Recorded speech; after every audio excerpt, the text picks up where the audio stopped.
You sculpt incredibly fast.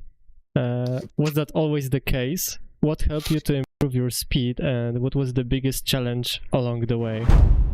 I just told him, if it's boring to you, if you don't kind of like it, then maybe it's not for you. Those things are not for you. The biggest one. It's huge. I mean, this is just, it's not the biggest folding knife, but it's my biggest folding. So this. Hello everyone, welcome to another episode of the podcast series X, Y and Z, where we talk about all things 3D, and my today's guest doesn't need much of a introduction, but for those who are not aware, it's Niko, aka Speedchar, aka Speedchar Live, aka Nikolay Naydenov. Welcome. A lot of yeah, thank you. A lot of titles. Yeah. So big introduction. Yeah, exactly. So first question, you're pretty much starting to get known more for your live streaming and streaming sculpting. So what keeps you coming back to sculpting live? Is it the community, the creative process, or something else that fuels you? Yeah, I will be honest, like always. I will say I'm pretty lazy, so I should make videos, proper videos, educational, for my other channel, which is the first channel that I did, Speedchar. But it's much easier to just turn on the OBS and start live streaming for the other channel without any preparation, just streaming, and people are also liking it. I also can do it without too much hassle, so maybe that's why I do it, because I'm lazy. So the laziness is the main factor. Yes. That makes you stream. And also, I like sculpting, right? But I cannot make myself sculpt too much without live streaming or streaming in Discord these days. So live streaming is kind of helping me to sculpt more.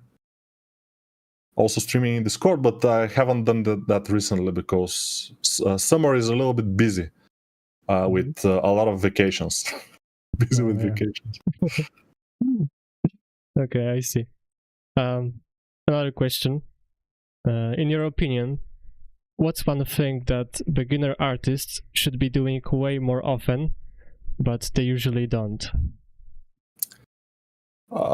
I cannot be exactly super sure what they are doing or what they are not doing, because I'm not present in their homes while they are there, usually.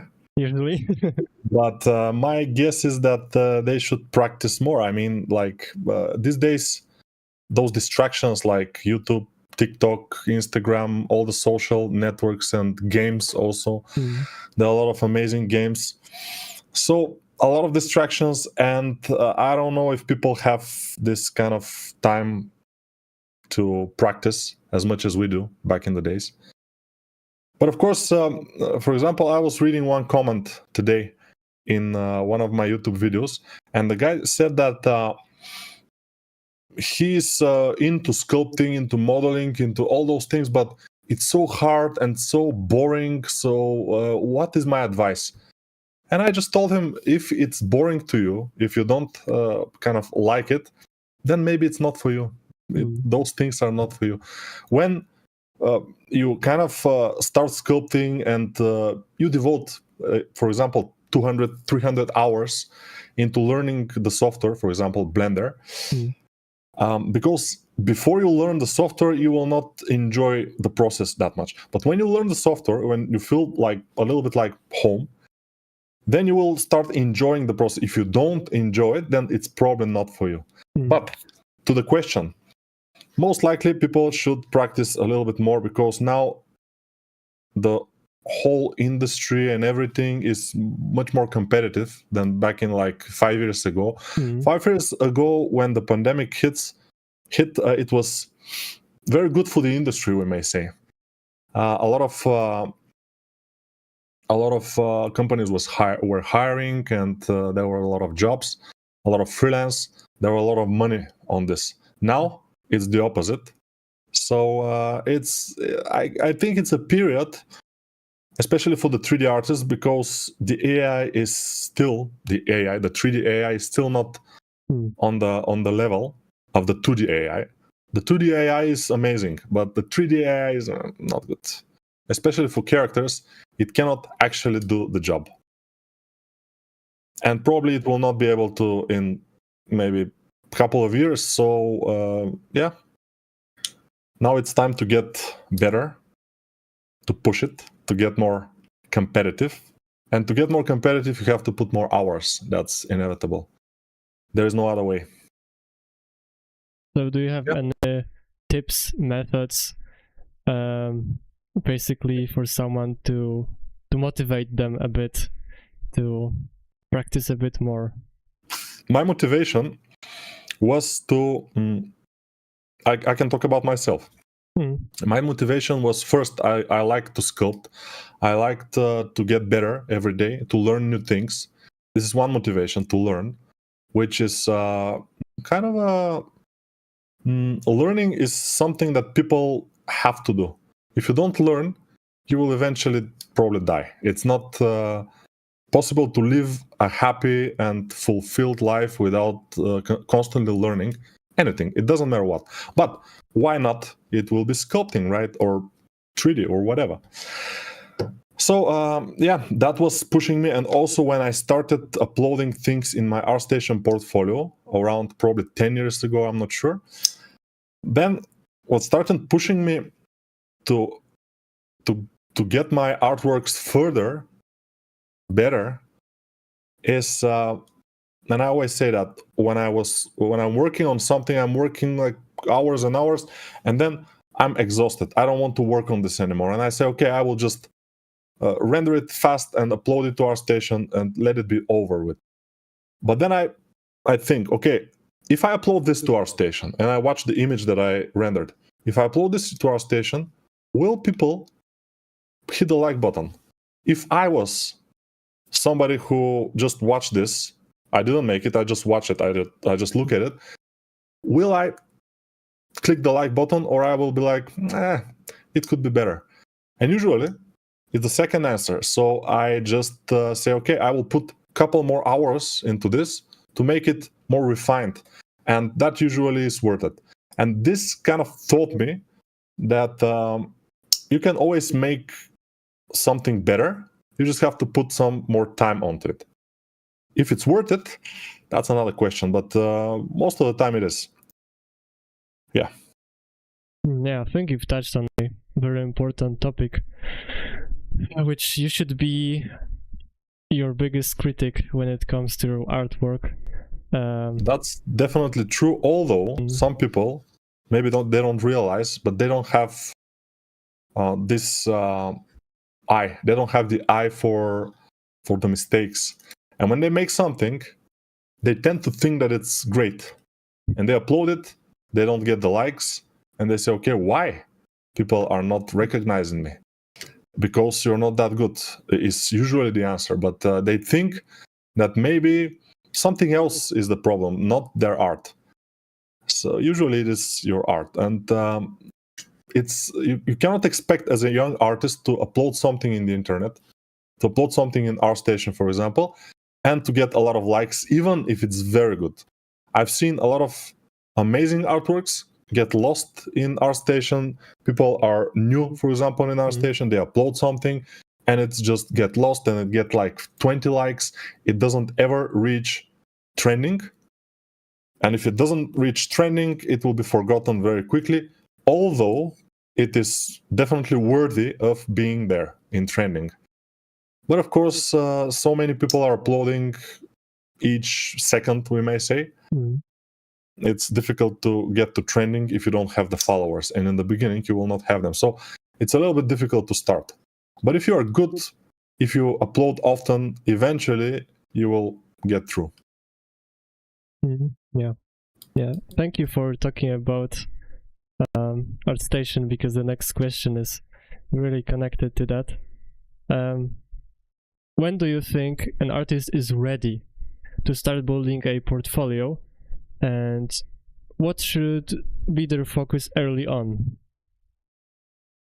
When the artist is ready to start, immediately, I think. But you see, they can, for example, when I was starting my career, we may say, with 3D Max, I was starting to learn 3D Max.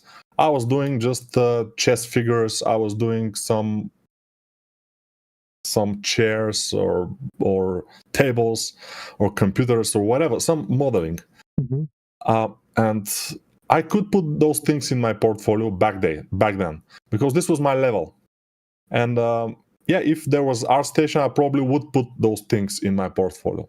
Now, if you want your portfolio immediately to look professional, then you have to reach first kind of a professional level, then to put things in your portfolio. The other way is to put things in your portfolio that are your level and delete things that are not your level anymore. So things from like a couple of months ago even can be pretty bad.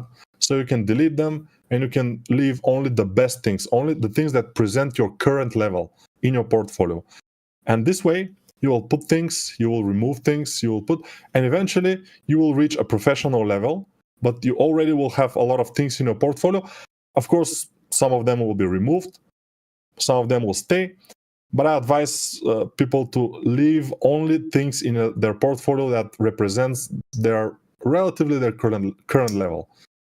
Things that are old, that they spend a lot of time, and they taught those things that taught them a lot, but at the end the result is like not so good. I don't advise it to leave that in your portfolio because people who don't know you, and usually people who are hiring you, they will not know you in the beginning, so they will go into your portfolio and they will say, okay, this guy can do this, which is your last work. It's amazing. It's very shiny. It's nice. And they see that and they say, okay, nice. And they see another work, which is 4 years ago. People tend to keep those things in their portfolio. 4 years ago, when you were just learning, and it's dark, it's not a good render, it's not a good modeling, it's kind of crumbled and wavy. And they say, oh, okay, so this guy is not consistent. He can do this, but he can do also this. So no, maybe we will back off. So yeah, that's very important to leave only the things that represent your current level. Otherwise, people maybe messed up a little bit.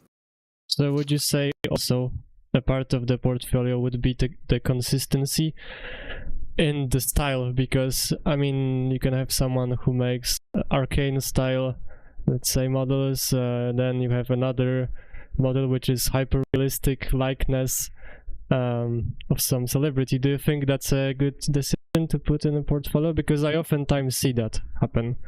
So you see that happen, but usually when I see that happen in the portfolio, different styles, usually one of the styles is not as good. I mean, then it's a good idea if you can do everything very well, which is almost never the case. So I would advise to concentrate only on one thing. For example, my portfolio is mostly with things which are stylized, semi-stylized and highly stylized, but stylized. It's game art mostly. If you are searching for something which is realistic, there is one or two things in my portfolio that are kind of realistic, but not too much. So I'm not into that. Mm-hmm. If you're putting things in your portfolio, that's very important actually. If you're putting things in your portfolio that you have made and they're good, but you don't want to do this. For example, you're putting weapons in your portfolio because you only have weapons, but you don't want to do weapons. You want to do characters.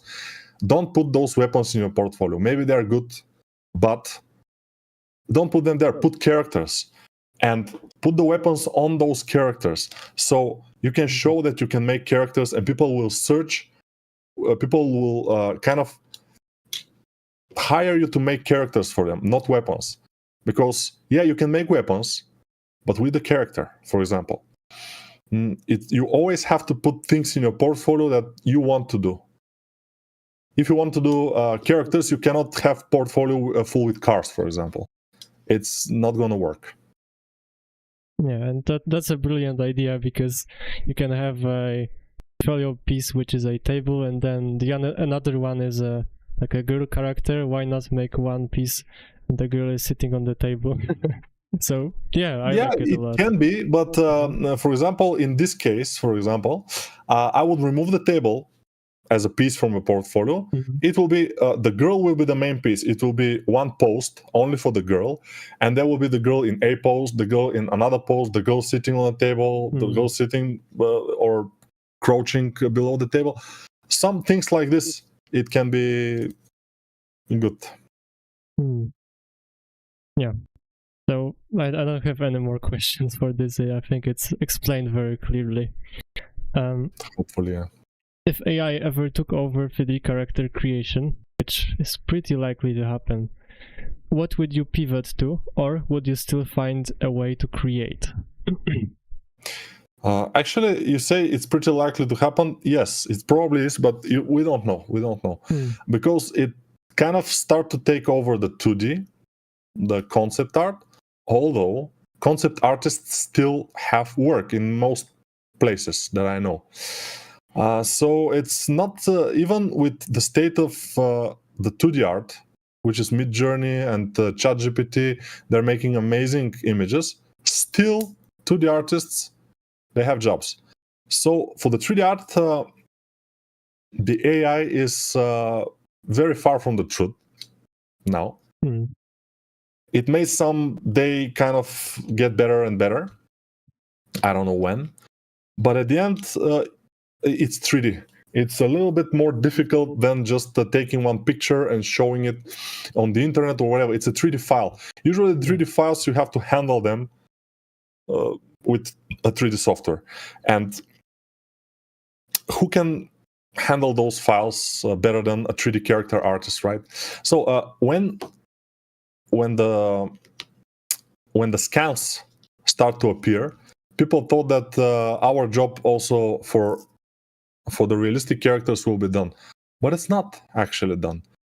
There is always a 3D artist that has to retouch those scans. It's not like you take the scan and you put it in the game. It's never like this. So I'm guessing that it will be the case for a couple of years at least after the 3D becomes that good, which we don't know if it will happen because, you see, the 2D is easily acceptable and everybody easily accessible and everybody can do it, the 2D art. So anybody can type a prompt and get the image. Amazing. That's why they are putting a lot of effort and money into that. The 3D, on the other hand, it's more niche. So they are not putting so much money into that. So they are not developing it that fast, in my opinion. So I'm not that concerned about that. And what will I do if this happens? I probably will continue working with the AI. Probably. You know, this is my passion. I like it. So I probably will continue make characters, maybe faster, maybe more accurate, maybe better with AI. Who knows? Or I will become a YouTube comedian or something. I don't know. Yeah, because you're already connecting these things right now, I believe. Yeah, but also I think I spoke about it at some point in my interview, is that it's always the people who are new to 3D that are a bit afraid of AI, and I never heard any professional 3D artist be afraid of AI. And I think the biggest outlier, if maybe of the fear of AI, is maybe the skill. I think the skill is still gonna be the most important thing. I don't know if you understood that, but probably. But you see, we as professionals already have established ourselves. We have some freelance here and there. We have something. So for the next years, until eventually the AI becomes that good, for example, we will have bread on our table, we may say. So that's why we are not afraid, or we are not that. It's not a problem for us.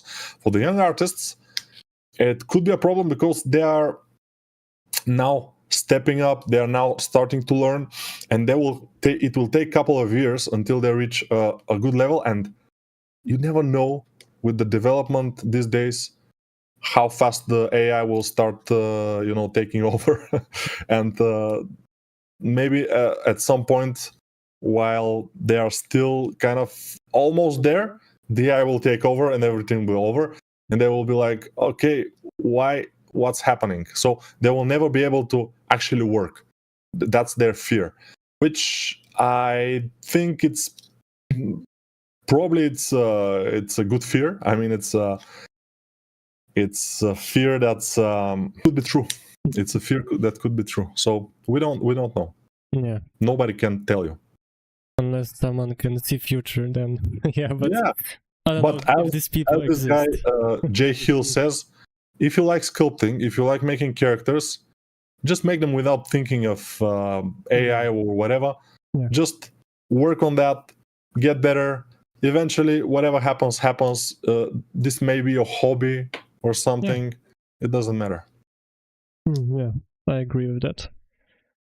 And so another question: you sculpt incredibly fast.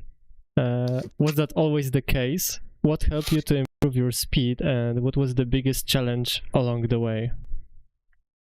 It was not always the case, of course. When I started sculpting with ZBrush, and I was sculpting in ZBrush for 10 years, around 10 years. So I started with ZBrush, and in the beginning, ZBrush is pretty awkward program. It was difficult. It was slow. But eventually, at some point, one guy came into Gameloft. His name is Tsvetomir Georgiev. He's a Bulgarian 3D character artist working for Hollywood industry or whatever. He was making a lot of things, like he was making some of the concepts, 3D concepts for Mutant Ninja Turtles and for the Clash of Titans, a lot of things. So he came to work with us in Gameloft, and I saw his short keys, I saw how fast he's working, and it inspired me. So I made the same short keys, and I started working much faster. And probably this was the kind of a pivot point that I started working faster with the short keys. And also there is another thing. I am having this anxiety always for everything. So I want to do things fast. I want things to happen fast. So if I have control, I will do things very fast, everything. So that's why I'm sculpting that fast, because I need to. My anxiety is kind of pushing me to work fast. So an anxiety basically gave you a superpower. Yeah, it's not always good to have this anxiety, but it's in this case it's good for me. Yeah, I see. So very serious question. Yeah. How many times have you accidentally cut yourself with your knives? And which one is still your favorite despite the bloodshed?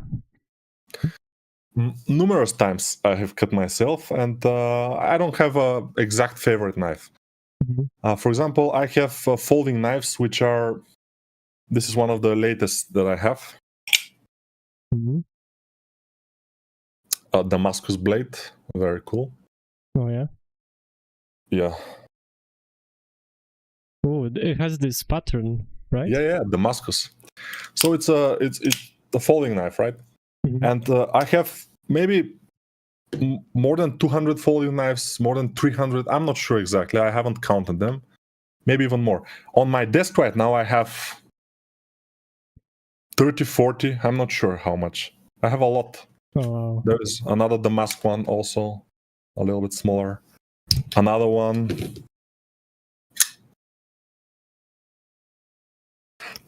So how many times have I cut myself? Numerous times, not too many. Compared to how much I like to play with my knives, I haven't cut myself that much.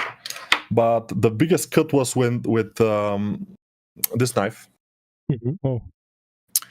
Yeah, this knife is a copy of a pretty expensive knife, but this one is for like less than $20. This one. And back in the days, I was buying mostly this kind of Chinese knives. And how I cut myself with this, it was very interesting. I was at work. I got a pen. I put it in the hole here of the knife, and I started to rotate it. And I don't know how, but my finger just got into the blade while it was rotating, and it just cut me so deep. It cut me almost to the bone, and it's super sharp. This one is amazingly sharp knife. So some of the knives are not that sharp. This one is just like you can shave with it. So yeah, that's one of the biggest cuts that I've got. Other than that, back in the days, actually, I remember when I was young, maybe I was like 14 or 13 years old, and I was playing with a knife and a bow. Mm-hmm. So a bow that my grandfather, I think, he made to me, and it was made with a twisted, very, very sturdy rope. Mm-hmm. It's a twisted rope, but very thin and very sturdy, and it's two ropes twisted together, and this is the bow, right? The thing of the bow, and I put the knife between those twisted things. I put one small knife in between and started to twist it more, and suddenly it snapped, and the knife just went into my arm. And it just gets stuck in there here, and I have a scar here from that. So yeah, I have some stories with the knives, but I don't cut myself that often anymore. When you're starting to when you play so much with knives, you have practice and you don't cut yourself that much. Oh yeah. Also, I have a secret. When I cut myself, I use instant glue to just close the wound, and it's amazing. I mean, I guess it works, but I don't works amazingly. I don't think it's healthy for the body because there's some other chemical substances. No, they are, but they cannot go into your body. That's the idea, because it's instant glue, right? Mm-hmm. When you put it there, it hardens almost instantly, so your body cannot absorb anything from it. So it's a pretty good. I've used it for many wounds, not only for cutting wounds, but for big wounds, like part of the skin missing and the wound, and you just put it there, and it's like a bandage. It keeps it from water, it keeps it from bacteria, it keeps it from everything. It's just super good. Also, if there are bacteria on the surface, it will kind of encapsulate them. So do you use your knives just to collect them, or do you fight crime in the night like Batman? You cannot fight crime with knives. It's I don't know. I've never thought about the knives in terms of self-defense or attacking somebody. No, my knives are just for my liking, because I like them, because I like to play with them, mostly just for playing with them. Also, I carry knives. I choose a knife from my collection and I just put it on my pocket and I carry it. Because sometimes you have to cut some package, you have to cut some fruit or whatever. So it's useful. But I don't carry them on airports because it's not useful to lose them. They will take it. And also on concerts, it's not a very good idea to carry a knife usually. Because they will take it on the entrance. I could imagine you just pulling out like a karambit or whatever and just opening a package. Yeah. You can open a package with the biggest folding knife. For example, I will show you my biggest folding knife. It's here on my desk. The biggest one. It's huge. I mean, this is just... It's not the biggest folding knife, but it's my biggest folding. So this is it. Compared to a normal big folding knife, it's like... It's almost like a machete. Yeah, it's exactly like a machete. Yeah. And this is a normal big folding knife. And this is this huge thing. Yeah. I mean, that would scare basically anyone off, I believe. Yeah, if you open this package with it, it will be. But for packages, usually I carry this. Oh, yeah. Which is a very small, very kind of... pocket knife, yeah. Yeah, very interesting and little pocket knife, and it works amazingly. Alright, so change of topic. So my last question, which is, when you're putting together a course, what's something you do that might surprise people or go against the typical teaching playbook? Usually in my courses, I try to not do this. I try to not sing. I try to not talk about politics. I try to not talk about other topics. But sometimes I do. For example, it was 2 days ago in my Discord server, somebody says that they were watching the first 30 videos of my latest course of the Mod Girl Night. Mhm. And the first 30 videos are very professional. But the video 31, a little bit of politics, a little bit of masturbation talk, something like this. I don't know, but it just happens sometimes.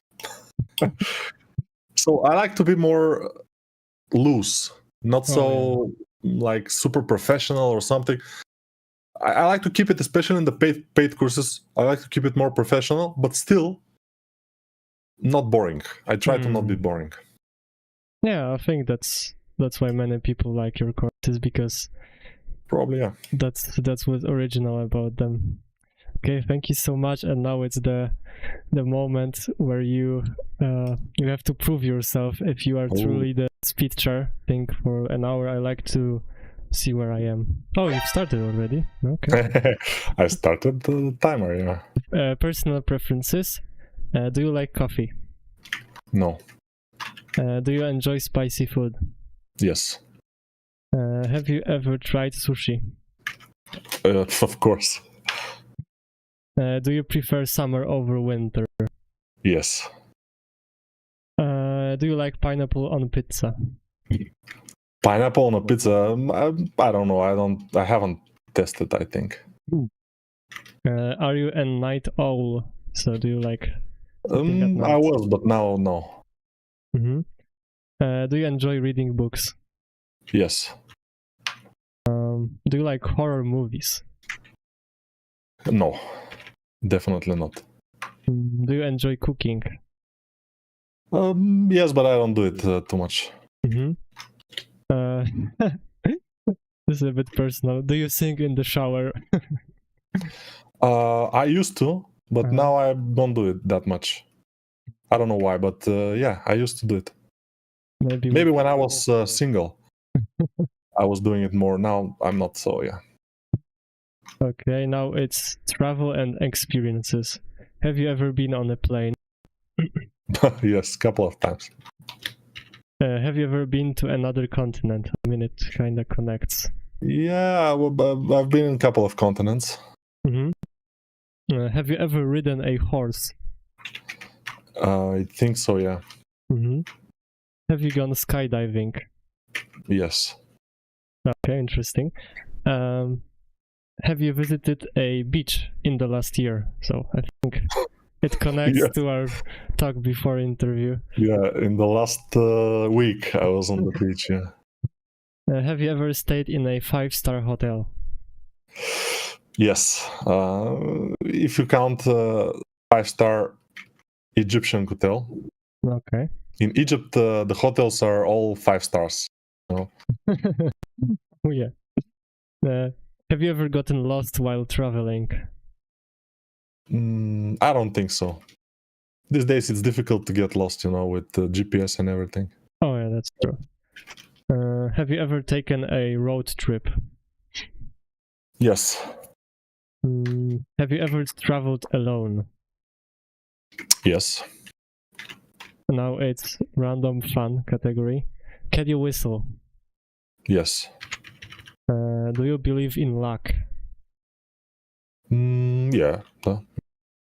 Have you ever won a contest? Yes. Can you touch your toes without bending your knees? I don't think so. I mean, it's pretty Not obvious. anymore. Have you ever slept through an alarm? Of course. Yeah.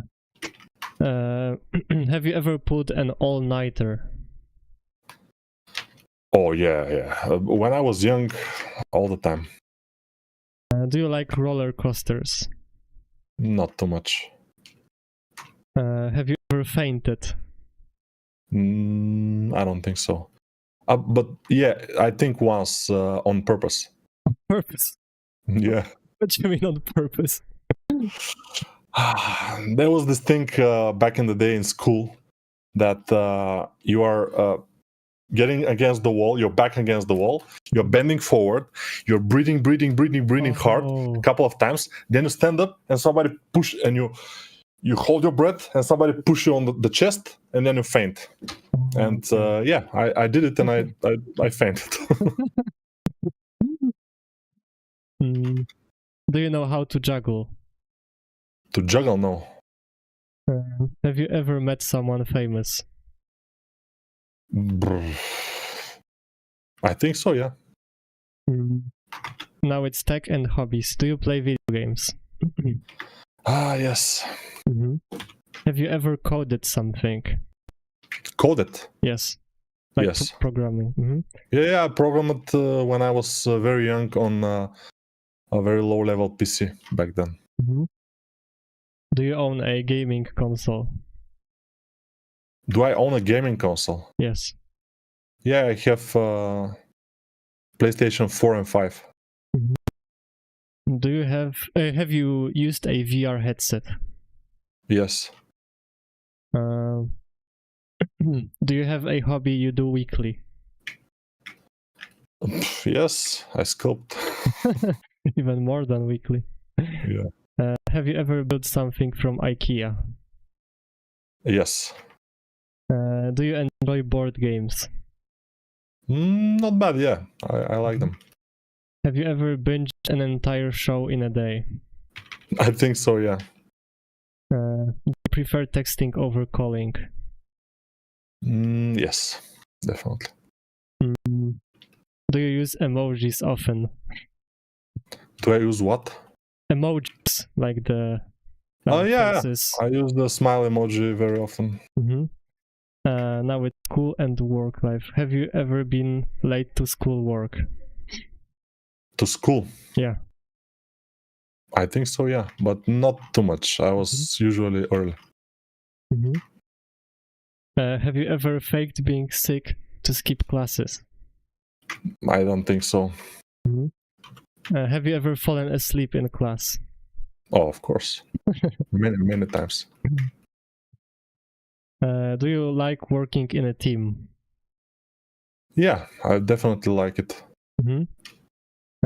Have you ever forgotten an important deadline? Important? No, I don't. Now it's... Have you ever given a public speech? I mean, outside of YouTube? Yes. Do you prefer remote work? Definitely. Have you ever tutored someone? No. Have you ever been a class clown?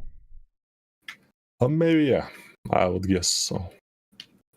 Have you ever gotten detention? No. Now it's relationships and social. Do you believe in love at first sight? Not too much. Do you enjoy parties? No. Have you ever ghosted someone? Yes. Have you ever been on a blind date? I don't know exactly. Do you believe in soulmates? Yes, we may say, yeah. Do you like giving gifts more than receiving? No. Do you cry during movies? It happens. Have you... Oh yeah, this is pretty obvious. Have you ever made a new friend online? It also happened. It happens sometimes. Especially back in the days when we were using the IRC chat. Okay. And now it's lifestyle and beliefs. Are you a morning person? Yes. Do you believe in aliens? No. Do you recycle regularly? Yes. Good to know. Very important. Have you ever done a digital detox? I don't think so, but I need it. Do you think money can buy happiness? No. Have you ever gone vegan or vegetarian? No. Do you believe in fate? Yeah. Have you ever tried meditation? I think so, yeah. Was it like a guided meditation or just sitting down? No, got it. Yeah, got it. Mm-hmm. Do you like surprises? Not too much. Mm-hmm. Have you ever kept a journal? I think so, yeah, when I was little. Mm-hmm. Okay, now it's creativity and mindset. Do you believe in creative blocks? 10 minutes have passed. Oh. I believe, yeah. Okay. In creative blocks. I think it's a really good result, and I think it's the first time ever that a person has answered, I think, 100? No, not 100. But I've almost run out of questions for the first time.